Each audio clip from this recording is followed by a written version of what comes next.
J'aimerais parler avec vous aujourd'hui du Shabbat et élargir un petit peu le sujet à toutes les mitzvot de la Torah. Lorsque Hachem a donné l'ordre à Moshe Rabbeinu du Shabbat, il a commencé tout d'abord par lui donner l'ordre du Mishkan, de confectionner le Mishkan, et il lui a dit ensuite de donner l'ordre au Bnei Israël d'observer le Shabbat. C'était dans la paracha de Kitissa. Dans la paracha qui succède, la paracha de Vayakel, au moment où Moshe Rabbeinu va s'adresser au Bnei Israël, il va tout d'abord leur parler de la mitzvah du Shabbat, et ensuite il va leur parler de la mitzvah du Mishkan. Et la question que tous les commentateurs se posent, comment ça se fait que Moshe Rabbeinu ait interverti l'ordre? Hachem lui a dit tout d'abord, tu donneras l'ordre au Bnei Israël du Mishkan et ensuite du Shabbat, et Moshe, il fait visiblement exprès de faire l'inverse. Comment ça se fait? Il y a plusieurs explications qui ont été données. Le Kli Yakar, par exemple, il donne une interprétation très jolie. Il dit, on sait très bien que le Mishkan, c'est l'expression du fait qu'Akadosh Baruch Hu a accepté de pardonner la faute du veau d'or. Hachem dit au Bnei Israël, je vous donne le Mishkan, ça veut dire j'accepte de résider parmi vous, ça veut dire que la faute du veau d'or a été expiée. Lorsque Hachem s'est adressé à Moshe Rabbeinu, il a dit, regarde, tu vas parler à mes enfants chéris et adorés, tout d'abord rassure-les. Dis-leur que le Mishkan va être confectionné, dis-leur que j'accepte que les Bnei Israël, être avec les Bnei Israël. Et ensuite, tu leur parleras des choses qui sont déjà un petit peu moins urgentes, le Shabbat et compagnie. Moshe Rabbeinu, il a entendu cet ordre de la bouche d'Akadosh Baruch Hu, et lui, il s'est dit, le Mishkan, c'est sûr que c'est important. Mais à vrai dire, qu'est-ce qui est plus important? Le Shabbat. Qu'est-ce que le Shabbat? Le Shabbat, c'est, on a dit la semaine dernière, le fait de recevoir sur soi le joug d'Akadosh Baruch Hu. Le Shabbat, c'est le témoignage que c'est Akadosh Baruch Hu qui a créé le monde tout entier. Donc le Shabbat, c'est plus important que le Mishkan. Nous, en tant que Juifs, on souhaite mettre en avant la grandeur d'Akadosh Baruch Hu plus que notre grandeur à nous. C'est la raison pour laquelle, au moment où il s'adressait au Bnei Israël, il leur a dit, regardez, première urgence, Shabbat. Deuxième urgence, Mishkan. Comme ça, le Kli Yakar explique. Il y a d'autres explications qui sont données dans le Midrash. L'une des explications, c'est de dire qu'au moment où Akadosh Baruch Hu s'adressait à Moshe Rabbeinu, il savait que Moshe Rabbeinu, c'était un homme sérieux. Et donc, il savait que Moshe Rabbeinu serait capable de comprendre que bien que le Mishkan est très important, Shabbat, c'est encore plus important. Et donc, le fait de confectionner le Mishkan, ça ne doit sûrement pas venir aux dépens du Shabbat.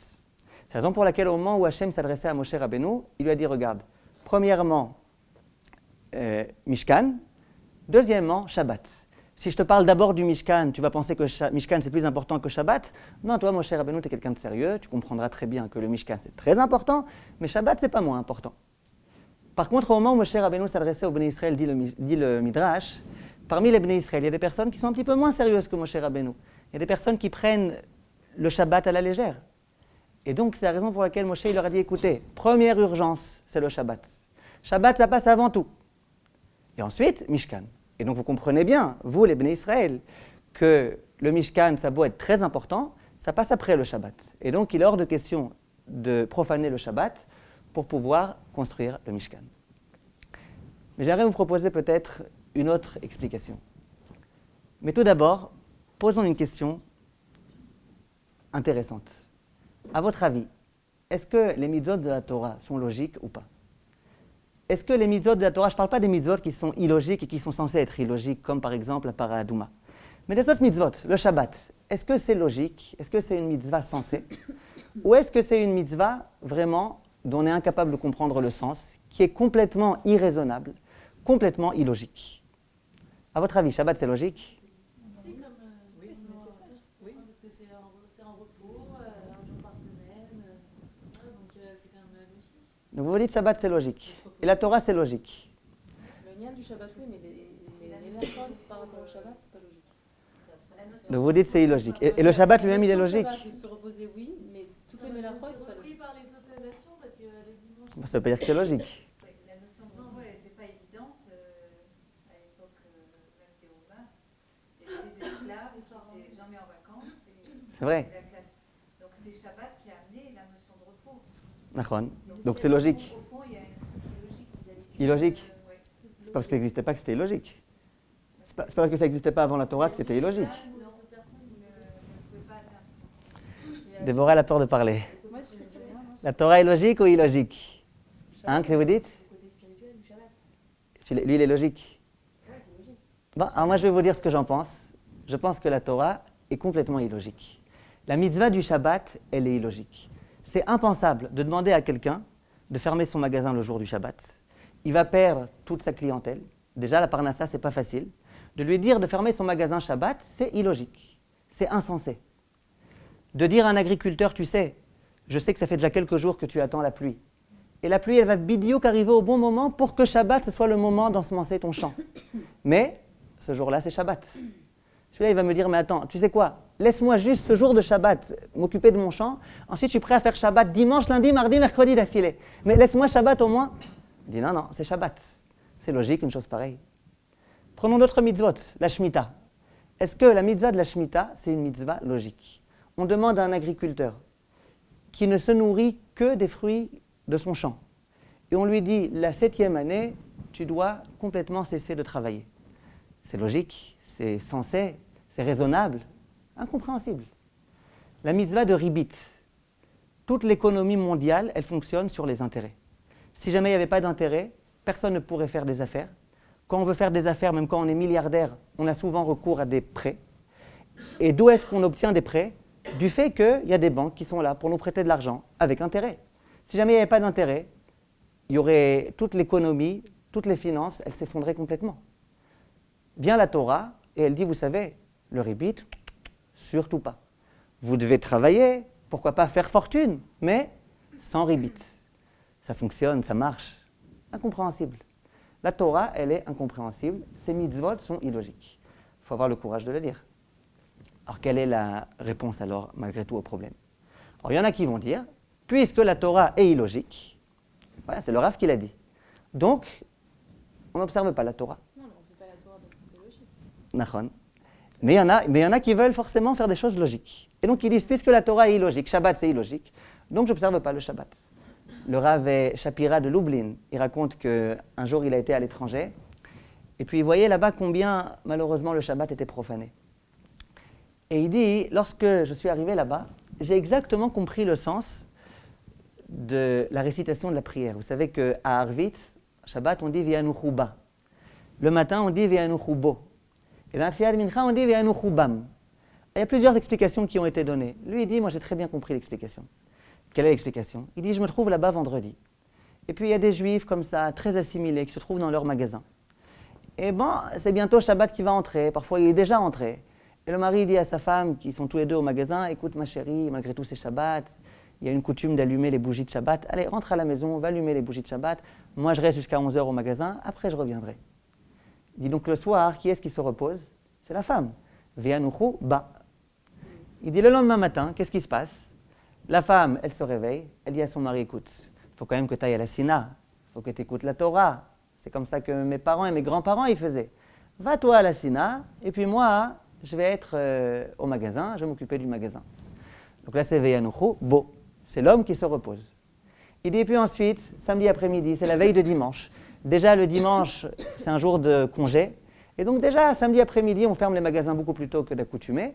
Et donc tous les deux rentrent à la maison, Vianuchu, bam. Tous les deux se reposent. Et malheureusement, il y a beaucoup de personnes qui n'observent pas le Shabbat. Parce qu'ils se disent, le Shabbat, c'est incompréhensible, c'est ingérable, c'est la faillite assurée. Et donc, on ne peut pas observer le Shabbat. Quelle est la solution? Quelle est la réponse qu'il nous convient d'apporter? La Torah est logique ou elle est illogique? Réponse, tout dépend. Si jamais le législateur qui nous avait donné tous ces ordres-là, ça avait été un homme, ça avait été un gouvernant, un humain, on aurait dit la Torah est illogique. Il faut réviser toutes les lois qui ont été édictées par ce législateur visiblement pas très futé, parce que ça ne marche pas. Il nous donne des lois, Shabbat, on n'a pas le droit de travailler, mais ça ne réussira pas, ces lois-là. Ça ne peut pas marcher. La Shemitah, on est sûr de tous mourir, on est sûr de mourir de faim, nous, nos enfants et toute la famille, ça ne marche pas. Et c'est comme ça que ça se passe en général. Lorsque le législateur, c'est un homme, il édicte des lois. Au bout de quelques années, on voit que ça ne fonctionne pas, que ça ne marche pas. Et donc on revoit, et quelquefois, on change les lois. Si jamais on accepte que le législateur de la Torah, ce n'est pas un homme, ce n'est pas un humain, mais c'est Dieu, c'est Akadosh Baruch Hu, alors là on comprend qu'il n'y a plus aucune question. C'est oui logique. Pourquoi? Parce que Akadosh Baruch Hu, qui est le détenteur de tout, qui est le Tout-Puissant, qui gère tout comme il veut, eh bien ce Akadosh Baruch Hu, il me dit, écoute, je te demande le jour de Shabbat de ne pas travailler. Je te demande la 7e année de ne pas travailler. Il faut que tu t'arranges sans ribit. Mais ce n'est pas possible, ça ne marchera pas. Réponse A, ça ne marchera pas. Moi, Akadosh Baruch Hu, je suis avec toi. Tout l'argent m'appartient, tout le monde tout entier m'appartient, je suis capable de tout gérer entre mes mains, il n'y a aucun problème, ne t'inquiète pas. Je te demande de ne pas t'inquiéter. Si jamais on est d'accord et on accepte que celui qui nous a donné ces ordres, c'est Akadosh Baruch Hu, qui a forcément toujours raison, qui connaît toute la nature du monde, à ce moment-là, effectivement, il n'y a pas besoin de s'inquiéter. Lorsqu'Akadosh Baruch Hu nous donne l'ordre de la Shemitah, il s'assure aussi qu'on pourra malgré tout réussir à bien vivre. Vetsiviti et birchati, Akadosh Baruch Hu nous donnera la bracha, de sorte à ce qu'on réussisse en mangeant moins à être rassasié, à avoir suffisamment de nourriture pour ne surtout pas perdre. Lorsque Akadosh Baruch Hu nous donne le Shabbat, que dit-on du Shabbat? Ki hi mekor aberacha. Le Shabbat, c'est la source de la bracha. On va revenir, Bezrat Hashem, à cette idée. Il y a un Shabbat qui a priori est contraignant, qui a priori va contrarier tous mes projets de richesse. Si je ferme Shabbat, j'ai aucune chance de pouvoir faire fortune. Tous mes clients déjà, ils vont ne plus rentrer dans mon magasin, ils vont déjà savoir que je suis juif. Donc c'est pas possible.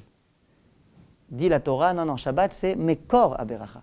Toute la bracha, elle provient du jour de Shabbat. Je vous pose une question. Est-ce que Shabbat, c'est masculin ou c'est féminin? C'est féminin, quelle est la preuve? Shabbat Malketa. Voilà, Shabbat la reine. Donc c'est féminin. Alors c'est féminin. Il y a des psukim aussi. Mais Malka. Il y a aussi un pasuk. Béni uven béni Israël, ot hi leolam. Mais d'autre part, on voit aussi que c'est masculin. Il écrit par exemple Zachor et Yom HaShabbat, les 4 jours. Donc c'est masculin. Il écrit Vechibadto me'asod derachecha. Hein? Oui. Non, c'est le Shabbat en général. C'est quoi le jour du Shabbat? Grammaticalement, c'est Yom qui est sujet. Où ça? Les 4 jours. Ah, d'accord. D'accord. Alors, Vechibadto me'asod derachecha. On parle du Shabbat, Vechibadto me'asod derachecha. Donc, visiblement, c'est masculin. Alors quoi, c'est masculin ou c'est féminin? Il y a un très grand rave marocain, Rav Bokobza, dans son Sefer Lechem Lefi Ataf, il donne une interprétation très jolie. Il dit la chose suivante.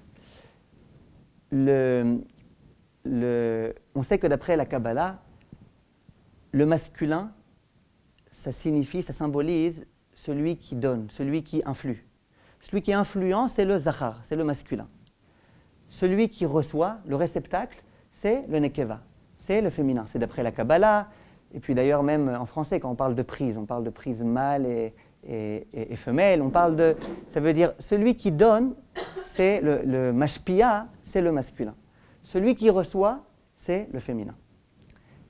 Dit ce Rav, a priori quand on se pose la question, est-ce que Shabbat c'est un mashpia ou est-ce que Shabbat c'est un mouchpa? Est-ce que le Shabbat c'est lui qui va créer des choses, qui va générer des choses, ou est-ce que c'est juste un réceptacle, un récepteur? Dit ce Rav, a priori, on aurait tendance à dire que Shabbat, il ne fait que recevoir. Pourquoi? La preuve. Toute la semaine, on travaille. Toute la semaine, on gagne de l'argent. Et puis, grâce à cet argent-là, on va cuisiner, on va faire à manger.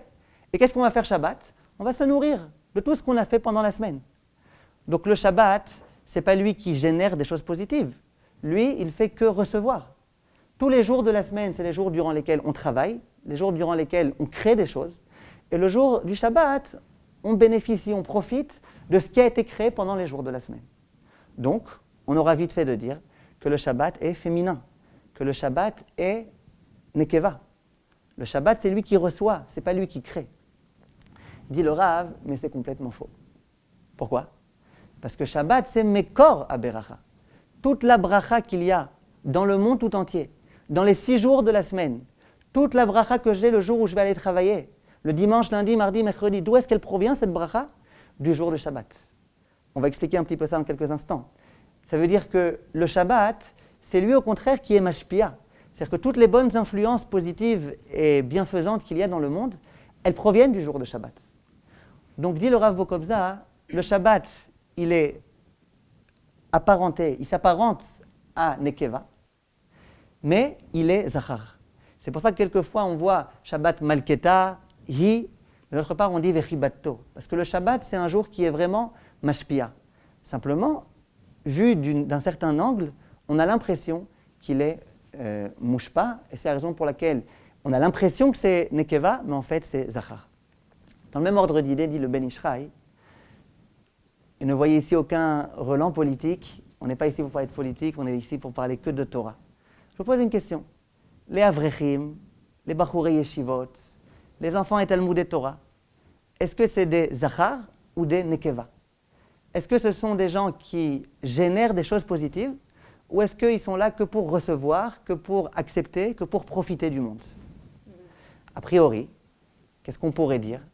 On pourrait dire, ben voilà, il y a des gens, des donateurs qui travaillent, qui se tuent pour gagner de l'argent. Et puis, les Bachurei Yeshiva, les Avrechim, ils profitent de ces personnes-là. Donc, on dirait que les Bachurei Yeshiva, ils reçoivent. Ce sont des Nekeva. Il y a écrit dans un pasuk, dans Mishlei, il y a écrit « Alechem Ishim Ekra ». Quand on parle là-bas des Talmidei Chachamim, on les appelle Ishim.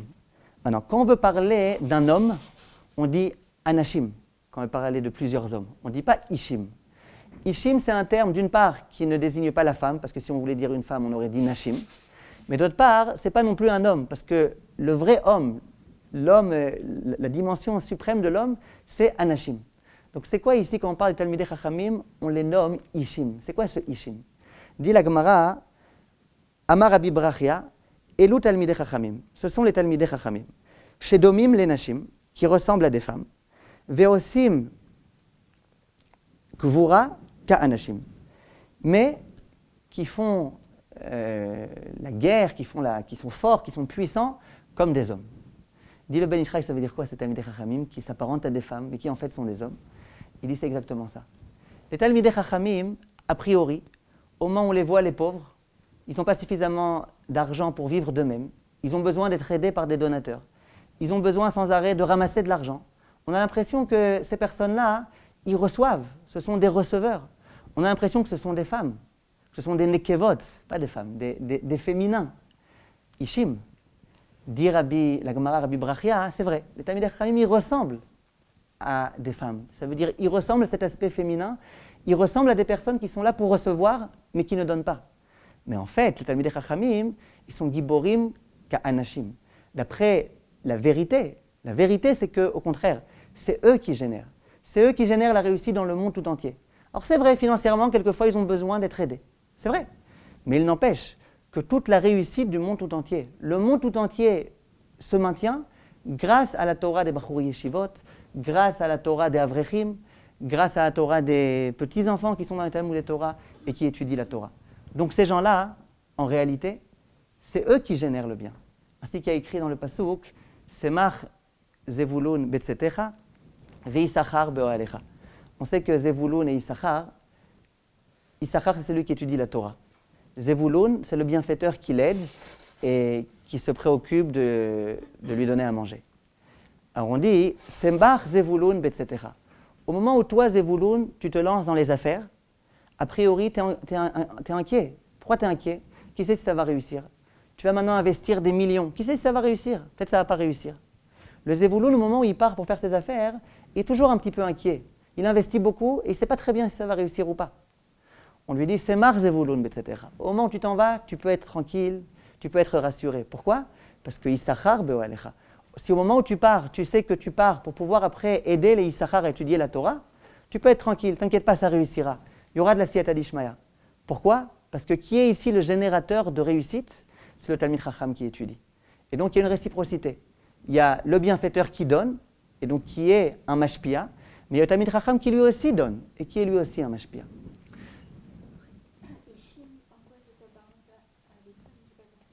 Ishim, c'est entre les deux. C'est ni homme ni femme. Et le Ben Yehoyada explique, c'est le sens de la Gemara là-bas, qu'on sait qu'il y a plusieurs niveaux pour exprimer un homme. Ish, c'est vrai que Ish, c'est aussi un homme. Mais ce n'est pas le degré de l'homme. L'homme, c'est, quand on parle au pluriel, en tous les cas, c'est Anashim. Donc Ishim, c'est un terme entre les deux. Plus précisément, je ne peux pas vous dire, mais c'est comme ça qu'il explique. Ici, par exemple, c'est un terme qui est employé, j'avais déjà entendu pour quelqu'un qui n'a pas C'est pour dire, toi aussi, tu es une femme, alors calme-toi. La femme, elle n'a pas envie de se sentir être receveuse. Ok, elle lui dit, toi, tu es au même niveau que moi.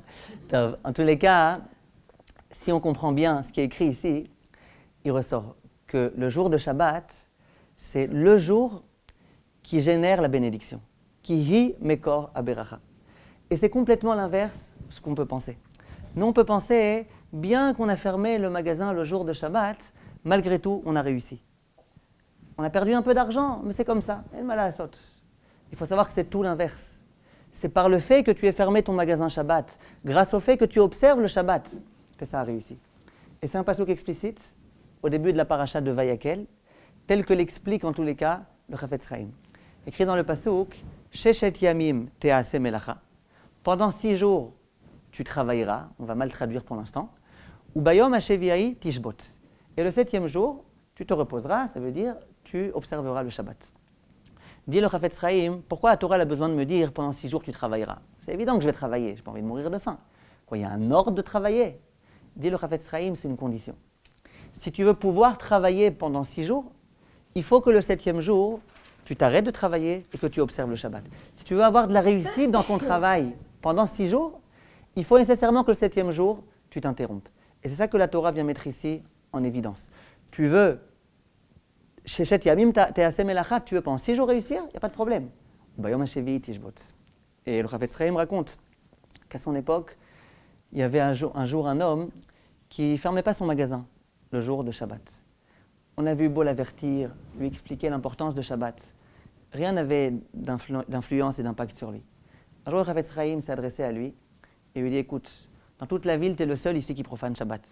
C'est vraiment honteux ce que tu fais. Il faut que tu saches, ça ne peut pas continuer comme ça.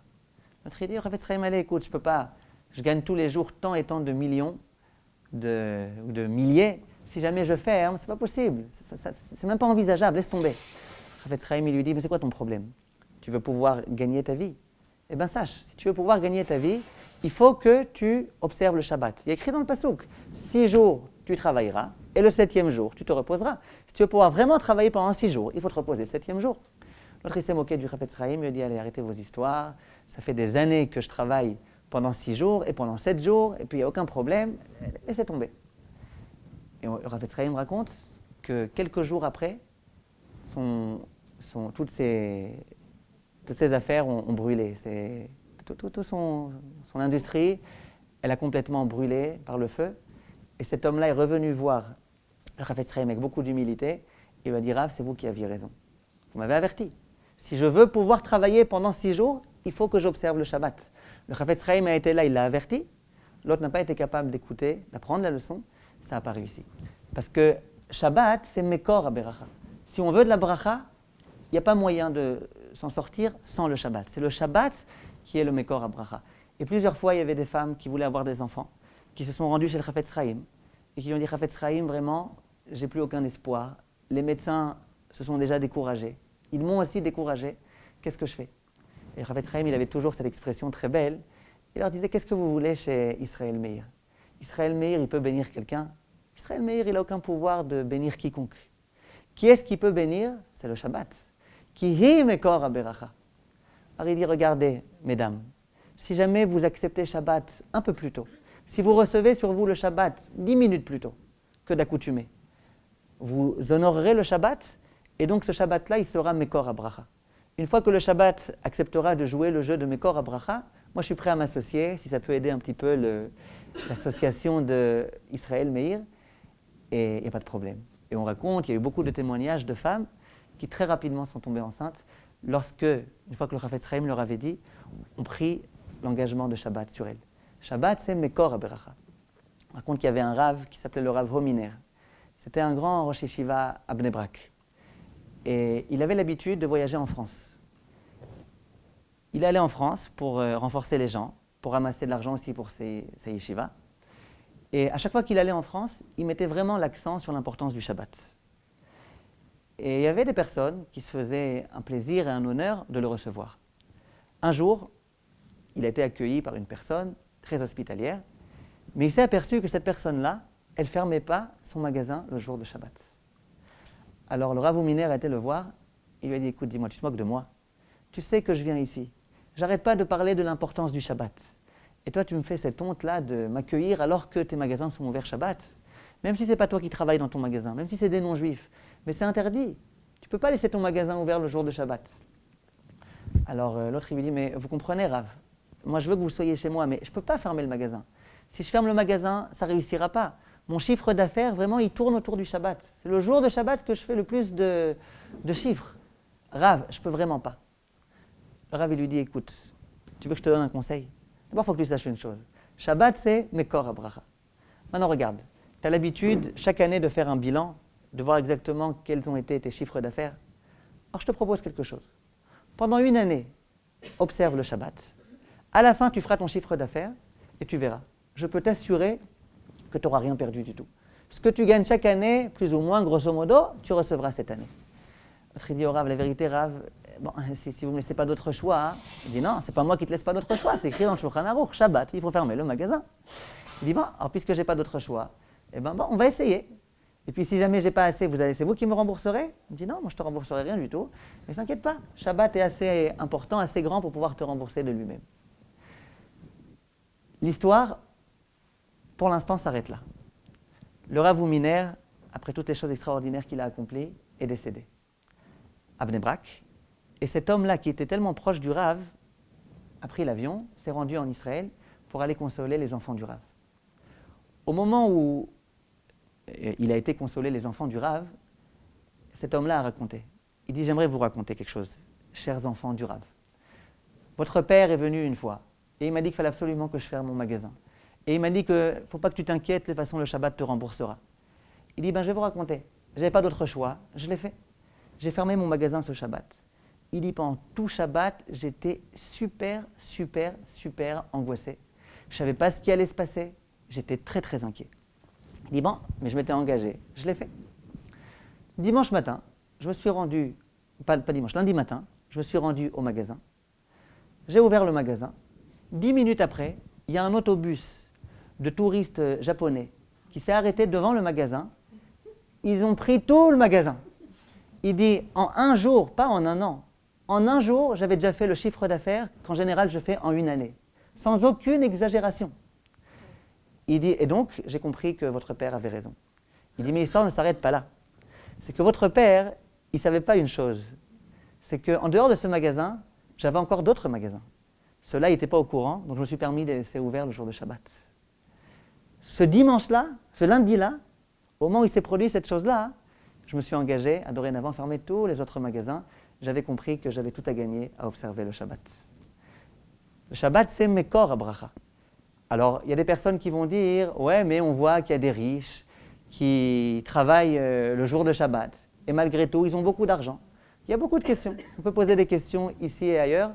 Mais en tous les cas, on voit, on constate que les personnes qui observent le Shabbat, elles ne manquent de rien. Les personnes qui observent le Shabbat, elles ont une grande bracha dans tout ce qu'elles font. Une petite histoire que quelqu'un m'avait racontée une fois. C'était un ami très proche. Depuis, il est devenu rabbin à Bruxelles.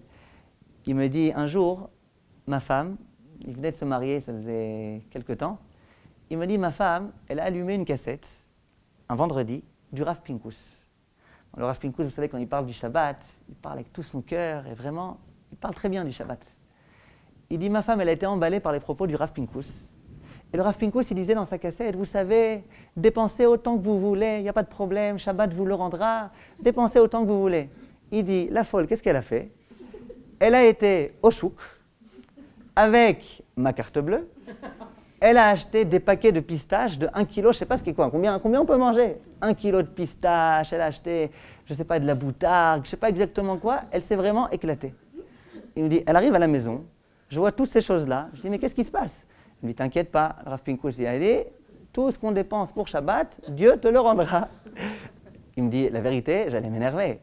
Et je regarde les tickets, 400 shekels. Possible, ça quand même, 400 shekels. Il me dit, la vérité, j'allais m'énerver.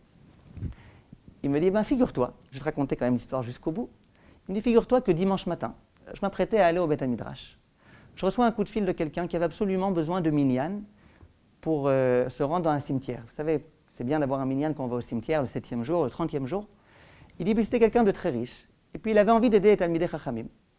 Donc toutes les personnes qui sont venues, c'était des gens du kollel qui étaient avec moi. On était un petit minyan. À chacun, il aura donné, devinez combien? 400 shekels. Il dit, ma femme elle a dépensé vendredi, Shabbat on a eu le temps de bien manger, dimanche matin, 400 shekels, la somme que j'avais dépensée, je l'ai reçue. Bon, c'est des histoires amusantes, mais on a de la émouna. On a de la émouna que Akadosh Baruch Hu, ce n'est pas un législateur humain, c'est le Tout-Puissant. Hachem, il peut faire tout ce qu'il veut. Akadosh Baruch Hu qui nous donne des mitzvot qui sont illogiques, dans la mesure où c'est lui qui les donne et où c'est lui qui nous accompagne dans tout ce qu'on fait, ces mitzvot-là, d'un coup, bien qu'elles sont illogiques, on les accomplit. Et ça fonctionne.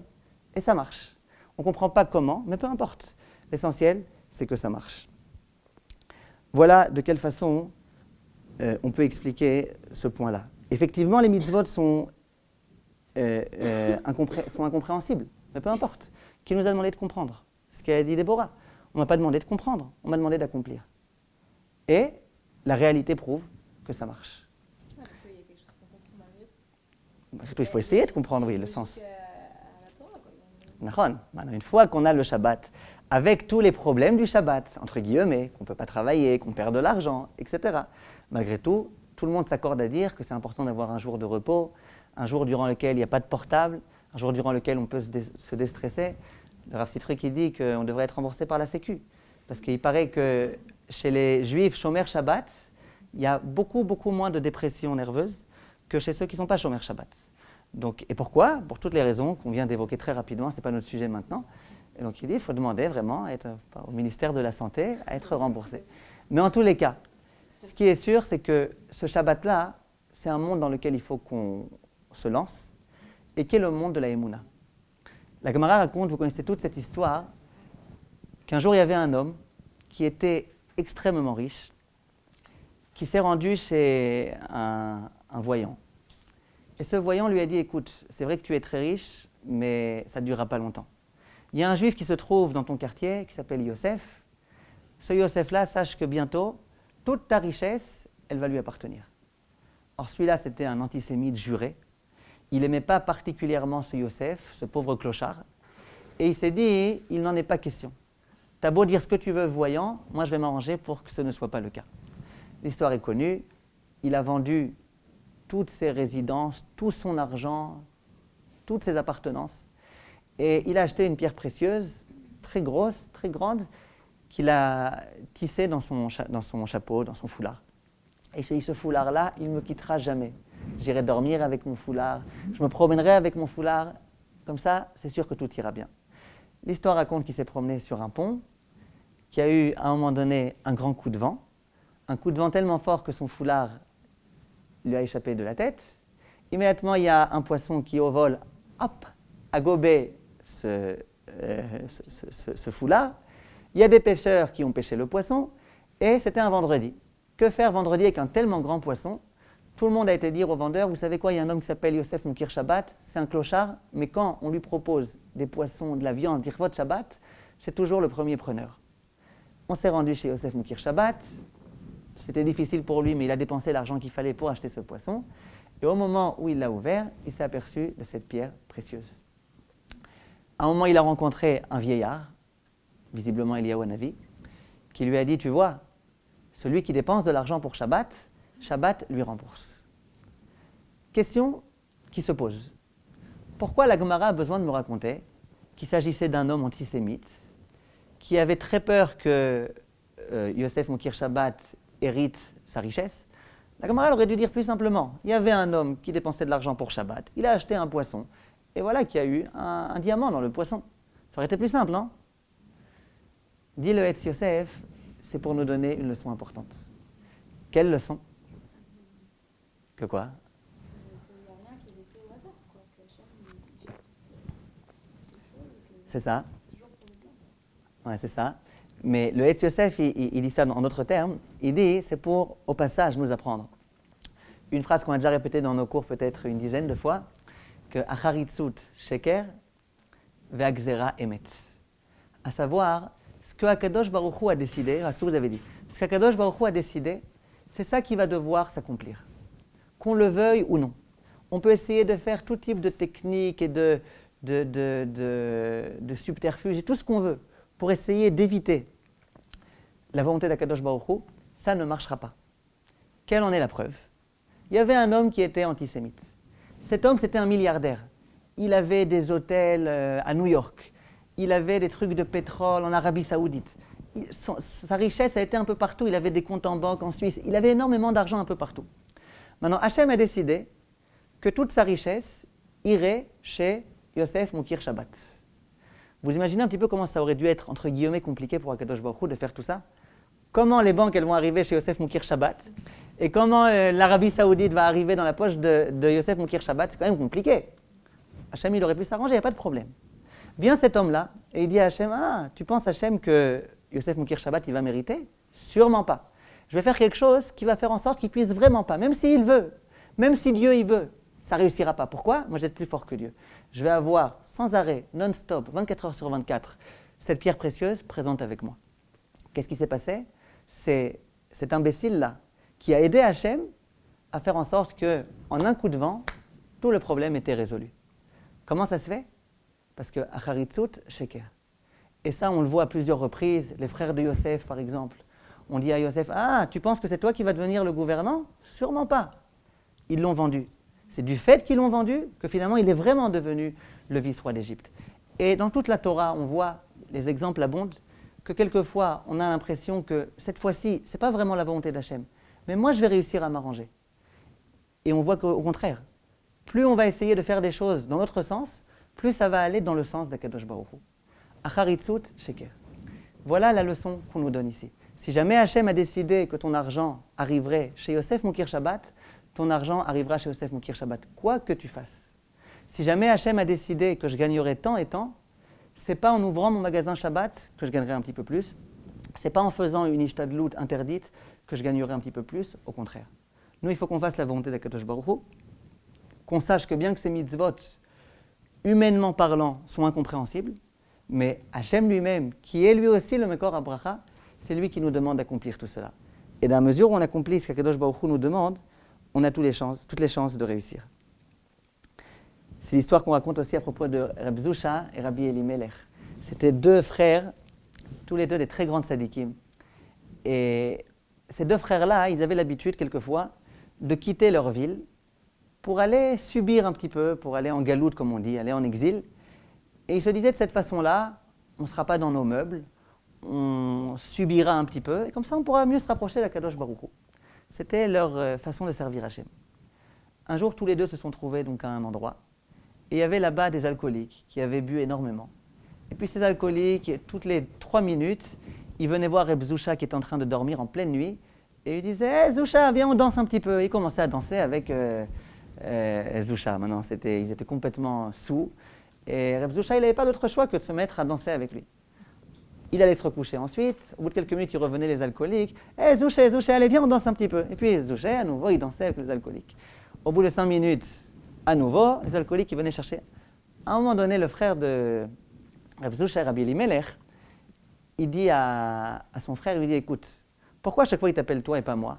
Parce que c'est toi qui es juste à côté de la porte. Moi, je suis à l'autre côté de l'autre côté de la pièce. » Il dit « Viens, on change. Comme ça, c'est moi qui vais être près de la porte. » Et puis moi aussi, j'ai envie de subir un petit peu. Pourquoi on est en galoute ici? Pour que moi aussi, quelquefois, on me réveille en pleine nuit et qu'on me fasse danser avec des n'importe qui. Allez, viens, on change. Alors Reb Zusha dit, il n'y a pas de problème. Moi, je vais être de l'autre côté. Toi, tu vas être près de la porte. Comme ça, ils vont venir danser avec toi. Au bout de 5 minutes, à nouveau, il y a la porte qui est ouverte. Et puis, à un moment donné, il y a un alcoolique qui dit à l'autre, il dit, bon, allez, celui-là, ça fait déjà 5 fois qu'on a dansé avec lui. Allez, viens, cette fois-ci, on va danser avec l'autre. Et donc, il se dirige vers Reb Zusha et ils se mettent à danser avec l'autre. Et à ce moment-là, Reb Zusha a dit, si Hachem a décidé que Zusha devait danser, c'est Zusha qui dansera. Et puis, El Malasot, on peut essayer de faire ce qu'on veut. Dans tous les cas, c'est comme ça que ça fonctionnera. Et c'est ça la émouna qu'il faut qu'on ait. La émouna qu'on doit avoir, c'est que c'est Akadosh Baruch Hu qui décide notre emploi du temps, notre réussite, les gains qu'on aura, les souffrances qu'on va devoir rencontrer, chas v'shalom, les gaietés, les réussites, tout est entre les mains d'Akadosh Baruch Hu. Lorsqu'on accomplit les mitzvot comme Hachem nous demande, la mitzvah de la Shemitah, la mitzvah du Shabbat, la mitzvah du Ribi, quelquefois c'est difficile, quelquefois on pourrait gagner quelques pourcentages en prêtant avec intérêt, c'est dommage. Quand on accepte de ne pas le faire, parce que c'est Akadosh Baruch Hu qui nous a donné l'ordre, on est sûr de ne pas perdre et on ne peut que gagner. Et c'est ça le pshat dans ce qui est écrit dans le pasuk. Le pasuk au tout début de Vayakel dit « Sheshet yamim te'ase melacha ». Ça veut dire quoi? Pendant 6 jours, le travail sera fait. On ne peut pas parler de façon plus simple. Pendant 6 jours, tu travailleras. Sheshet yamim ta'ase melacha. Tu feras un travail. C'est-à-dire quoi? Te'ase melacha, à la forme passive. Le travail sera fait. On ne peut pas parler de façon plus simple. En fait, l'idée est là. Sheshet yamim te'ase melacha. Il faut que tu saches que pendant les 6 jours, au moment où tu te démènes, où tu te tues pour travailler, et où tu gagnes beaucoup d'argent, il faut que tu saches que toi, tu ne fais rien. Le travail, il est entre guillemets fait par lui-même. Toi, bien sûr, tu dois te faire ta ishtadlout, tu dois mettre tes mains à la pâte, tu dois faire des choses, mais il faut que tu sois conscient du fait que c'est Akadosh Baruch Hu qui fait tout. C'est Akadosh Baruch Hu qui te donne la réussite. C'est grâce au Shabbat que tu observes qu'il y a de la réussite. Et donc le travail, d'une certaine façon, il est fait. Par toi, c'est vrai, mais pas que par toi. C'est Hachem qui fait tout. C'est Hachem qui donne la réussite. Dans la mesure où on comprend bien que Sheshet Yamim Te'ase Melacha, alors, ou Bayom HaShevi'i Tishbot. Si on veut pouvoir vivre le jour du Shabbat sereinement, en étant vraiment tranquille, il n'y a qu'une solution. C'est de savoir que pendant les 6 jours, moi je ne fais rien, c'est Hachem qui fait tout. Si je pense que pendant les 6 jours, c'est moi qui fais tout, qu'est-ce qui se passe à ce moment-là? Le jour de Shabbat, je vais être stressé. C'est moi qui dois prendre les affaires en main. C'est moi qui dois avoir les rênes dans mes mains. Et pendant Shabbat, je ne peux rien faire, je n'ai pas le droit de répondre à mes mails, mon téléphone doit être éteint. Mais qui est-ce qui va s'occuper alors? Qui est-ce qui va se préoccuper de tout ça? Et donc je suis stressé. Et j'attends impatiemment la Havdalah pour pouvoir me ruer sur mon ordinateur, mon téléphone, etc. Et donc tout le Shabbat, c'était un Shabbat qui n'a pas été vécu sereinement. Pour vivre le Shabbat sereinement, il faut faire ce qui est écrit dans Chazal, Keilu melachtecha asuya. Il faut que tu te dises, ça y est, moi j'ai fini ce que j'avais à faire, maintenant je suis tranquille. Comment je peux être tranquille si je sais que même pendant la semaine, au moment où je me démène et où je réfléchis aux différentes stratégies dont je vais me servir pour gagner de l'argent, si jamais je suis conscient que ce n'est pas moi qui fais, c'est Hachem qui fait, que moi je suis juste ici pour faire ce que j'ai besoin de faire, mais c'est Akadosh Baruch Hu qui s'occupe et qui gère tout, alors là, le jour du Shabbat où je dois m'interrompre, je ne m'inquiète pas. Hachem il continue à s'occuper de tout ce qu'il faut. Donc pour pouvoir accomplir le Bayom HaShevi'i Tishbot, il faut comprendre que pendant les 6 jours, au moment où je me démène, Te'ase Melacha. Le travail est fait de lui-même. Peut-être que maintenant on peut comprendre. Hein? Il faut arriver à le vivre. Quand on travaille, on stresse, il y a plein de choses qui se passent. Il faut arriver à le vivre, mais il faut déjà comprendre l'idée. Il faut déjà être conscient de l'idée. Vous êtes d'accord? C'est pas moi qui fais. Hein? Quand je fais, c'est pas moi qui fais. Quand vous faites, c'est vous qui faites, mais avec Akadosh Baruch Hu.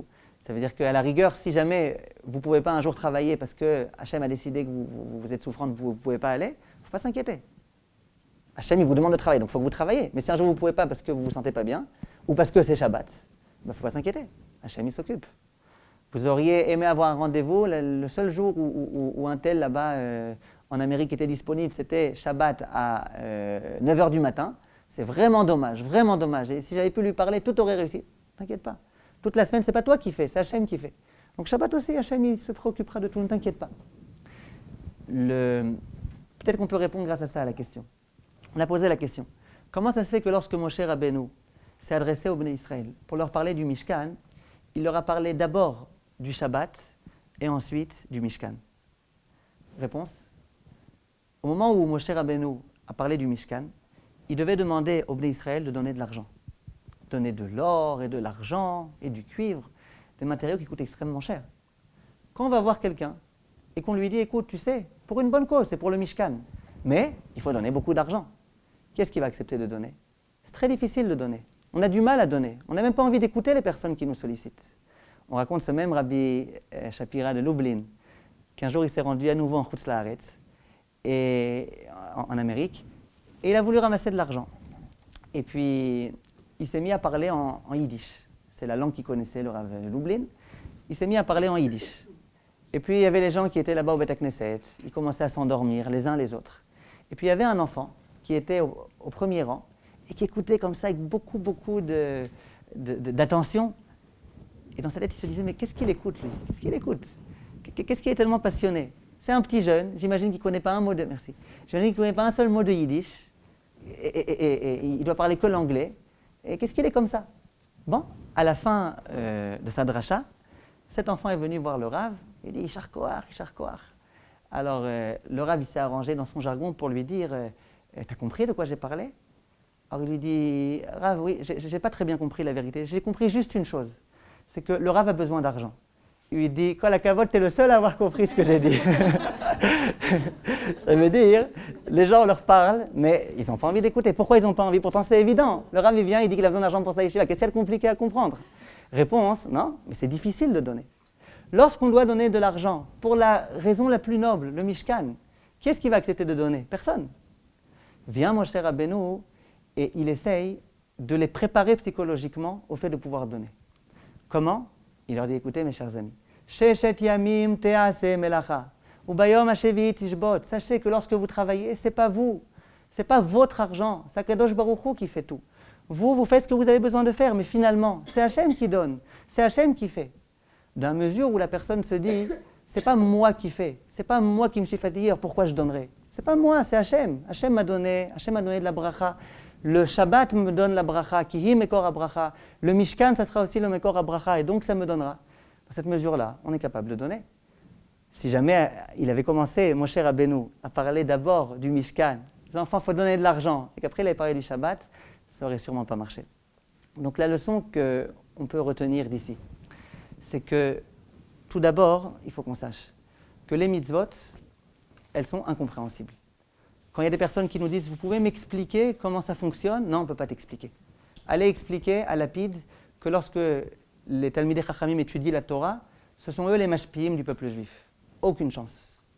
Il faut que la personne soit un petit peu prête à écouter, prête à réaliser, à expérimenter, pour que peut-être ça puisse réussir. Mais nous, notre foi, c'est que ça dépasse complètement l'entendement, les mitzvot de la Torah, et c'est normal. On n'est pas des hommes, nous on est des hommes, mais Hachem c'est pas un homme. Si Hachem c'est pas un homme, c'est normal qu'on n'ait pas la sagesse de comprendre sa sagesse à lui. Donc on ne comprend pas. Et on est fier de dire qu'on ne comprend pas complètement, on essaye de comprendre à notre niveau, mais on ne comprend pas tout. On ne comprend pas comment ça fonctionne, on ne comprend pas comment ça se fait, mais ça marche. Et la vie de tous les jours nous montre que ça marche. Je vous laisse avec un dernier exemple que j'ai beaucoup aimé. J'ai l'habitude, avant les fêtes, là où je donne des cours ou alors sur les sites, etc., j'ai l'habitude d'adresser un message aux hommes mariés. Et je dis aux hommes mariés, écoutez, il y a une halakha dans le Shulchan Aruch, dans le Siman Tav Kuf Kaftet, qu'avant les fêtes, avant les jours de Yom Tov, il faut offrir un cadeau à sa femme. Et il y a écrit dans tous les Sfarim, dans la Gemara, c'est déjà écrit, qu'une personne qui offre un cadeau à sa femme, c'est vraiment une ségoula pour pouvoir s'enrichir. C'est écrit dans la Gemara. Celui qui veut être riche, qui gâte sa femme, qui lui achète des cadeaux. Et donc à chaque fois, j'ai l'habitude d'écrire ça, et ne pensez pas que vous perdrez, au contraire, quand on donne, on réussit, etc. Plusieurs fois, j'ai mis ce message, je me suis pris des femmes qui m'ont répondu en me disant « Ah, mon mari, il est loin de ça ». Mais une fois, j'ai eu la bonne nouvelle, la bonne surprise, sur le site labatchourod.com. Il y a un homme qui m'a écrit, vous pouvez le voir là-bas, c'est encore écrit. Il a écrit sur vraiment plusieurs lignes, c'est dommage que je ne vous l'ai pas amené, je vous l'aurais lu. Il a écrit « Rav, ça fait quelques fois que je vois votre message ». Eh bien, je peux vous dire que la première fois que j'ai vu votre message, j'étais dans une situation économique extrêmement difficile. Il dit, et effectivement, la force des choses fait que quand on est dans ce genre de situation, eh bien, on n'offre plus tellement de cadeaux à sa femme, on devait un petit peu se serrer. Et puis, tous les petits pinoukim que je lui offrais en général, j'ai dû arrêter de lui offrir.